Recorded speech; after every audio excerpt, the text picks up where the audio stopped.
Support for Trifles comes from the BSI Press. Manuscripts, collections of papers by international writers, and books covering a wide range of other Sherlockian topics. Find them online at bakerstreetirregulars.com. And by listeners like you, who choose to support us on Patreon for as little as $1 a month. Patreon.com/trifles. Welcome to Trifles, a weekly podcast about the Sherlock Holmes stories. It is, of course, a trifle, but there is nothing so important as trifles. Yes, Gables, Garridebs, and students all came in 3-packs, but there are so many other details to pick apart in the stories. Pray, be precise as to details. You know the plots, but what about the minutiae? What's the difference between a gamekeeper and a gatekeeper? Between a Tregennis and a Tregallis? Between a Jack in office and a Mr. Cocksure? You are very inquisitive, Mr. Holmes. It is my business to know what other people don't know. Scott Monty and Burt Wolder will have the answers to these questions and more in Trifles. The game's afoot. Episode 305, Our Client's Foot Upon the Stair. Hello, hello, hello, and welcome once again to Trifles, the Sherlock Holmes podcast where we look into the minutiae, the details in the Sherlock Holmes stories. I'm Scott Monty. I'm Burt Wolder. And Burt, do you have your foot firmly planted on, well, I don't know, on your desk, on the floor? Where is it planted these days? Well, you know, I'm a level-headed, even-keeled sort of a fellow. I always walk with my feet firmly planted in midair. In midair, that's good. Well, yeah, it strikes me that one wouldn't be able to get anywhere if your feet are firmly planted. That just shows you how wrong you are, because you can choose almost an infinite number of combinations of direction. Particularly, as I stand around in the afternoon enjoying my tea, my feet firmly planted in midair, I think to myself, this would be a good time to clean the ceiling. And I just look up and, wave my cleaning cloth around and it becomes spotless again. That must be some strong gin you're using in that martini. And now the only problem there, of course, is the ceiling fan. But I took care of that. I had it installed on the floor, so... Perfect. No problem. I feel like I'm in some sort of Fred Astaire film now.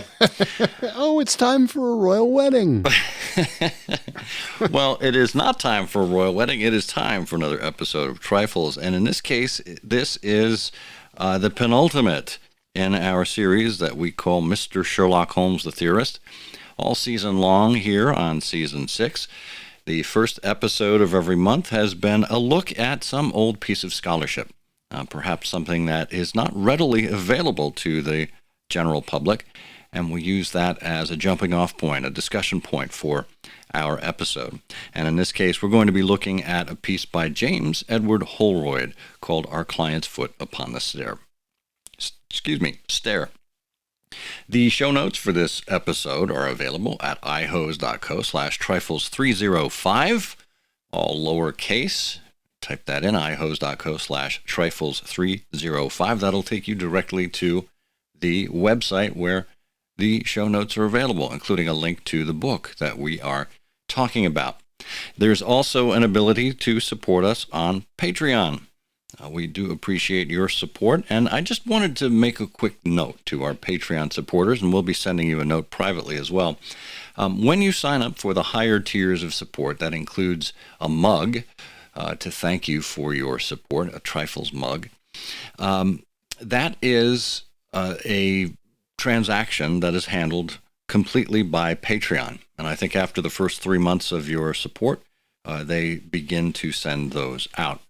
The lower levels that include a sticker, well, those are done manually. by yours truly. So those take a little longer.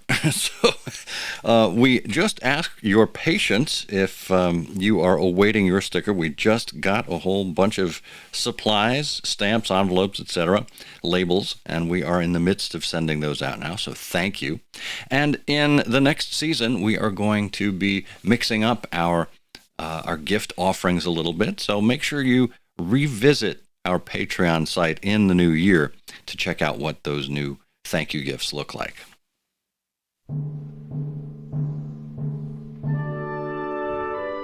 Well, we promised to talk about a piece of old scholarship, and in this case we have an essay by James Edward Holroyd called Our Client's Foot Upon the Stair. Bert, where could one find Our Client's Foot Upon the Stair?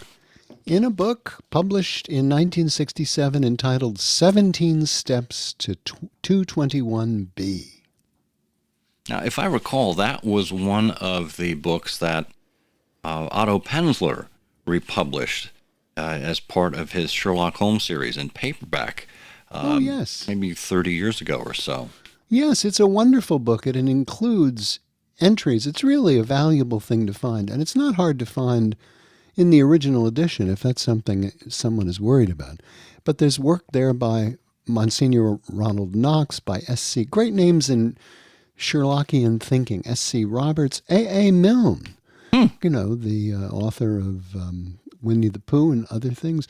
Dorothy L. Sayers, Gavin Brand, John Dixon Carr, Lord Donegal, Bernard Davies. Many more. It's a wonderful collection of essays and material. It is, and these are, I think, to a person, all British Holmesians.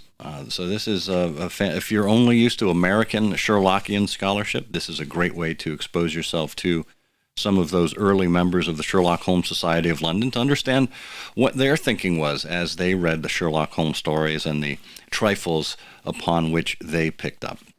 Yes.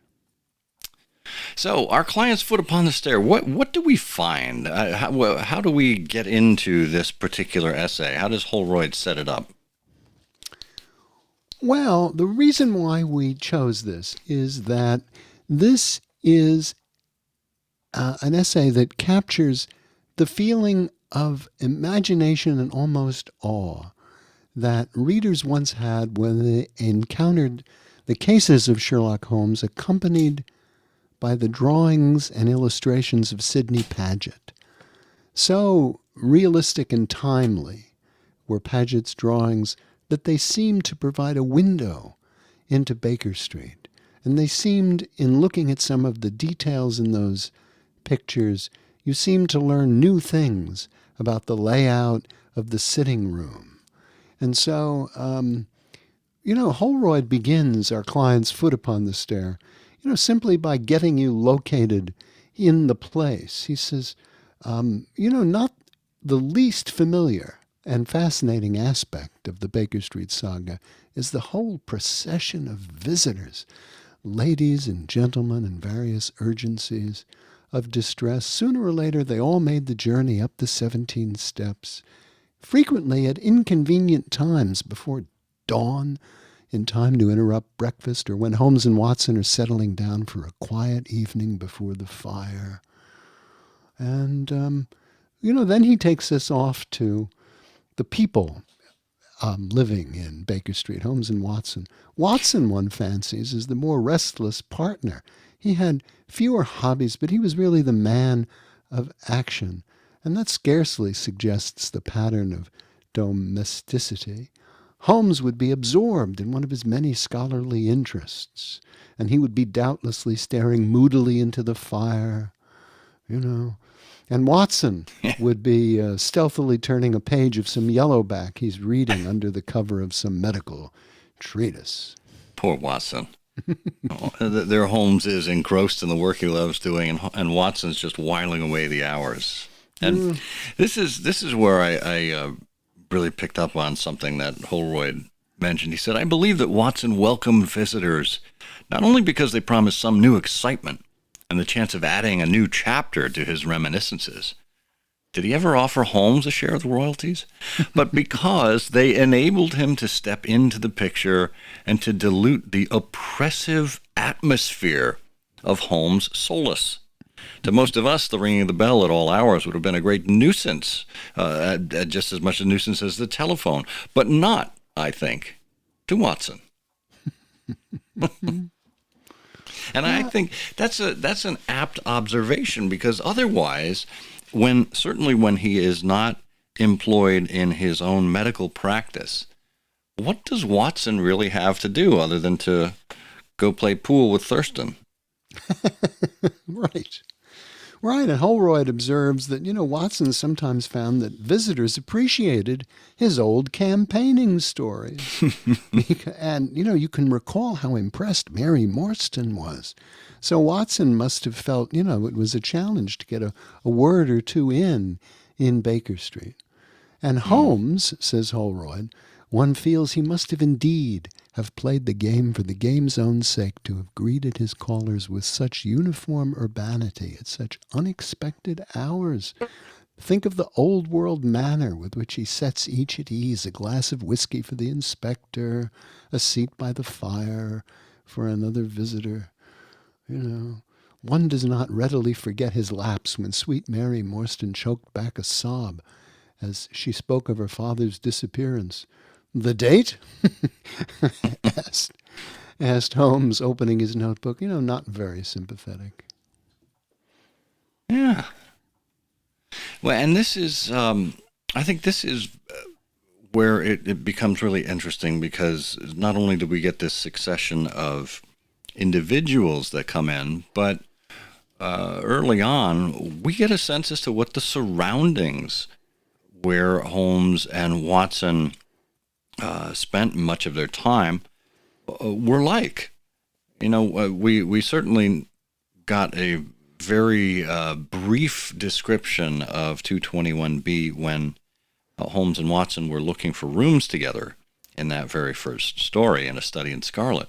But you have to remember that 221B, as we know it now, with the Persian slipper and the mantelpiece and, everything that we know that inhabits 221B. And I should note that I think it was back in season 3, we did a series on all of the furnishings within 221B. We'll have a link to all 12 of those episodes in the show notes. But early on in the adventures, we didn't have a sense as to what 221B Baker Street was like. And it was through, it was thanks in large part to Sidney Paget that these surroundings became as familiar as we know them now. Yes. Well, and you have to, put this in some context too, because Holroyd, was born in the early years of the 20th century. And so when this book came out in 1967, he was in his 60s. And so he remembered, from his early childhood, the late Victorian atmosphere. And he says, to your point, for most English readers, the supreme artist was Sidney Paget. And you can look at A Study in Scarlet and see, both author and illustrators kind of feeling for a method. In this first story, it wasn't Paget at all. It was D.H. Friston. And it didn't occur to him to depict 221B at all in any of the original drawings in Beaton's Christmas Annual. And then when it was reprinted, George Hutchinson's 40 illustrations, were not much more rewarding. You only got little glimpses of the inside of 221B. But suddenly, when Paget is on the scene, the saga becomes authentic and puts on immortality with the beginning of the adventures in the Strand magazine.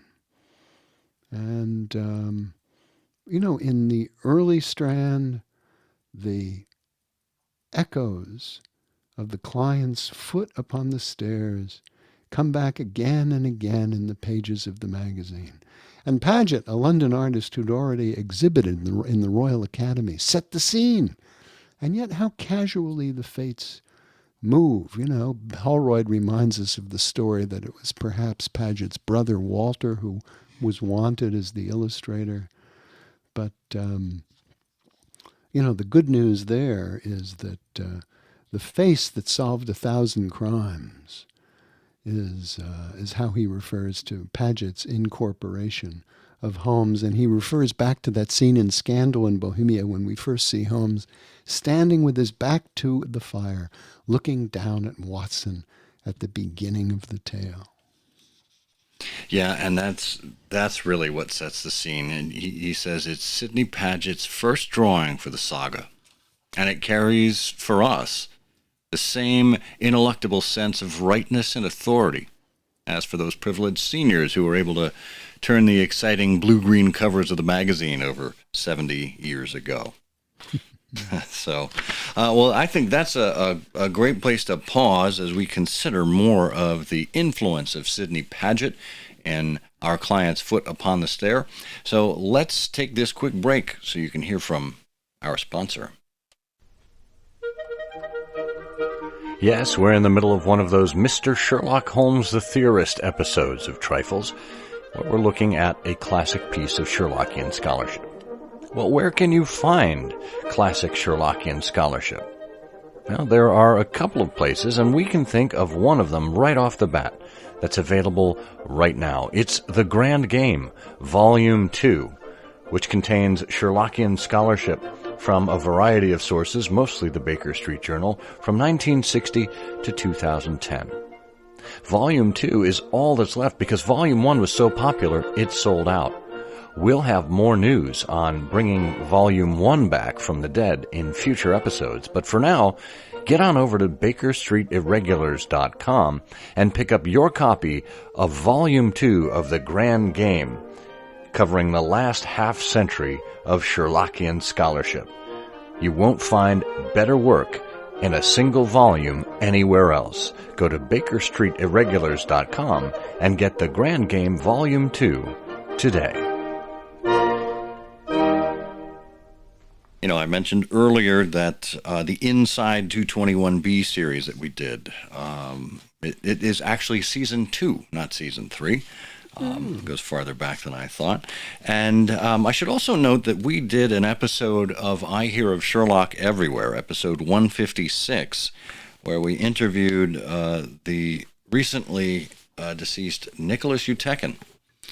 Nick Utekin talking with us about the complete Paget portfolio. This is a book by Gasogene Books and the Wessex Press that looks at all 356 of Sidney Paget's illustrations for the Strand magazine, including 22 color reproductions of originals that are owned by collectors. And as we continue to talk about Paget today, we hope you'll go back and check out that episode about the complete Paget portfolio. Excellent. Well, James Edward Holroyd in this essay, begins then to review the scene, the feeling of the rooms in Baker Street that Paget conjured up on the page. He's still talking about A Scandal in Bohemia and that illustration of Holmes, and he talks a little bit about their ages. They're supposed to be in their mid-30s or early 30s, and Watson maybe a year or two older. But in Paget's picture, they seem older than that. And Holroyd says maybe it's because, the clothes of the period added some ages. And he points out that Holmes' necktie, something that's always of interest, with the edges, the ends of his bow tie tucked under the edges of his collar. He says, I don't know of any canonical authority for that. So he attributes that completely to Paget. But he says, this whole scene is aglow with firelight. There are massive fire irons in the fender, 2 lamps, a clock, and a vase on the mantelpiece, and in the shadows we see a tall bureau bookcase, and at Watson's foot the coal scuttle, in which Holmes unaccountably kept his cigars. Watson is smoking, but he's not smoking a cigar from the coal scuttle, for he tells us that on this occasion Holmes threw across his case of cigars and indicated a spirit case and a gasogene in the corner. All is right at Baker Street. Well, and I want to pause here because this visualization of Holmes with the bow tie tucked under his collar, it's very different from what we see with Watson, which is the traditional kind of ascot neckwear, or at least a cravat, I should say, not an ascot. It's a cravat secured around his collar there. You have to wonder what our popular visualization of Sherlock Holmes would be like if Sidney Paget hadn't selected this particular form of neckwear. And it's very similar to his choice of headgear for Holmes in the Boscombe Valley Mystery and the Speckled Band, I think, and certainly Silver Blaze, the Deerstalker, which became iconically linked with Holmes. You have to wonder what kind of neckwear would Holmes have worn if Paget hadn't taken this step. It's interesting, though, because, exactly of how you just phrased that. What sort of neckwear would Holmes have worn if Paget had not taken this step? It's amazing that in the illustration, Paget seals forever this image of Sherlock Holmes. And that's why many readers encountering the Paget illustrations treat them with the reverence of photographs. Mm-hmm. Yeah. Well, but Paget's illustration shows, Paget was on the scene at 221B. He was setting up his studio there. I do have to wonder, because of Holmes's choice of profession, a bow tie probably would have made a lot of sense in the same way that a pediatrician, many pediatricians, I should say, not a pediatrician, but many pediatricians choose bow ties because it is one less thing for an infant to grab onto as he's examining them. Or as police officers, many police officers wear ties, but they are clip-on ties, so they can't be used as a weapon against the officer in a scuffle. Well, it's interesting, too, that there's no, at least in my memory, I'd have to go back and look at Nick's book, but I don't believe Paget ever drew anyone else with a bow tie with the ends tucked beneath the collar points. I think that was exclusive to Holmes, as far as I can tell. Yeah. Well, Paget goes on and, Holroyd goes on. Holroyd goes on and fills in the atmosphere here. In these early drawings, Paget, he says, has solved the problem of the incidental scenes by concentrating on only a few essentials. So, for example, when Alexander Holder, the banker, is in Baker Street, the only article of furniture is the chair in which he sits.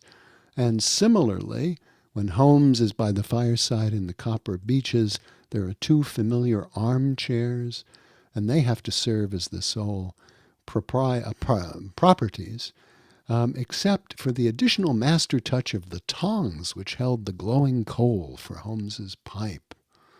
And, then, you can look at the individual drawings and see the sofa and the small wooden chair from the Blue Carbuncle, the cane chair from the Greek Interpreter, the complete dining table in the breakfast denouement of the Naval Treaty. And Holroyd says, occasionally a whole flood of queries rises in the back of your mind. Where was the safe for the Black Pearl of the Borgias? Where were the portraits of General Gordon and Henry Ward Beecher? Where's the wall with the patriotic VR bullet box and the chemical table? Where? Yeah, and it's just a great reminder that these are sorts of things that evolved over time. They were not all present in Watson's descriptions early on, and maybe he just didn't wish to make it a point of them. The VR, I think, appeared in the memoirs of Sherlock Holmes in the Musgrave Ritual, which that was a recounting of one of Holmes's early episodes, but chronologically, the Musgrave Ritual takes place obviously later after Holmes and Watson began rooming together, but we don't see the VR reappear in later episodes, say where Steve Dixie bursts in The Three Gables, or some of the later episodes. So, one of the things that Holroyd remarks upon is how in The Return of Sherlock Holmes, we see a more mature Holmes. His hair has receded a bit. This is an older, wiser Holmes, a more aged Holmes. But at the same time, we do get, I think, a much more masterful demonstration of an artist's work from Sidney Paget in the illustrations from The Return, particularly the frontispiece illustrations for each story. And I think that's marvelous, because what Paget does in these final 13 stories that he is to illustrate before he would pass away at a young age, is he gives us a tantalizing glimpse as to the evolution of Holmes and the evolution of his own work as an artist, and we wonder what it might have left for us had Sidney Paget continued his work. What kind of Holmes would he have continued to produce in His Last Bow and The Case Book and other stories? Yeah, that's true. Well, and to your point, among the things that happen in those stories, Holroyd says we get new intelligence about 221B. A small Indian coffee table appears at the close of the empty house. There's an inlaid side table with candlestick in Milverton. In the Six Napoleons, there's an adjustable metal table lamp, and there's some different kind of a lamp in the Golden Pince-Nez.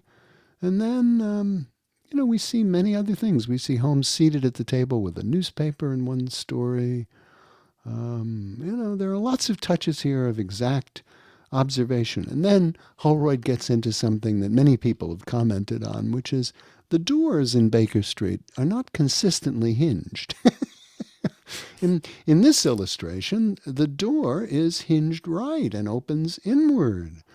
And, last time, we saw the door had 4 short and 2 double-length panels, and now it's got 3 pairs of identical size. And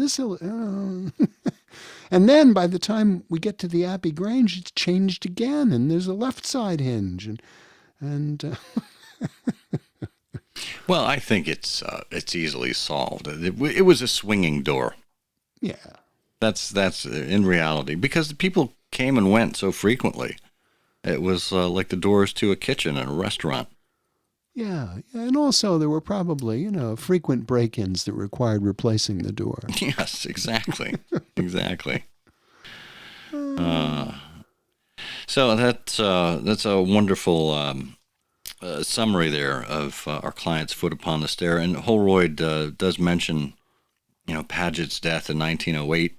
He said a separate chapter could be written about the succession of excellent artists: Arthur Twiddle, Frank Wiles, H.M. Brock, Howard Elcock, Alfred Gilbert, and others, who continued to illustrate the remaining adventures in the Strand. And he said, one sense, everything had been said, for the later illustrators substantially followed the prototypes that Paget had created. Right, so here we had Paget over in England and Frederick Dorr Steele simultaneously in the United States doing illustrations, each with their own iconography, with their own inspiration for what Sherlock Holmes and his surroundings ought to look like. And they evolved in parallel. And yet these other illustrators of the Strand, they followed Paget's lead when they took over for him. Interesting. And Holroyd concludes all this by saying, one of the family treasures of the Pagets, and this is a true comment that Holroyd is making here, is a wedding gift that the artist Sidney Paget received. He received a silver cigarette case inscribed "From Sherlock Holmes, 1893. Now, says Holroyd, 1893? If you were a reader of the Strand, you believed that Holmes had perished with Moriarty in the Reichenbach Falls 2 years earlier. And he was very busy wandering around Lhasa and Persia and all sorts of places until 1894. So how could a gift have been given with his name to Sidney Paget? in 1893. Well, says Holroyd, probably this fellow Conan Doyle sent it, or, maybe Dr. Watson sent it as a testimony to Sidney Paget's share in shaping the most famous profile in the world. Or, maybe it was Holmes sending it from afar, secretly telling Paget to prepare for what he knew would be coming in the return of Sherlock Holmes. Could be. Could be, yeah. And that is, just a trifle. It is, of course, a trifle, but there is nothing so important as trifles. Please join us again next week for another installment of Trifles. Show notes are available on SherlockHolmesPodcast.com. Please subscribe to us on Apple Podcasts and be sure to check out our longer show, I Hear of Sherlock Everywhere, where we interview notable Sherlockians and share news of the Sherlockian world. You've taken my breath away, Mr. Holmes. You couldn't have come at a better time.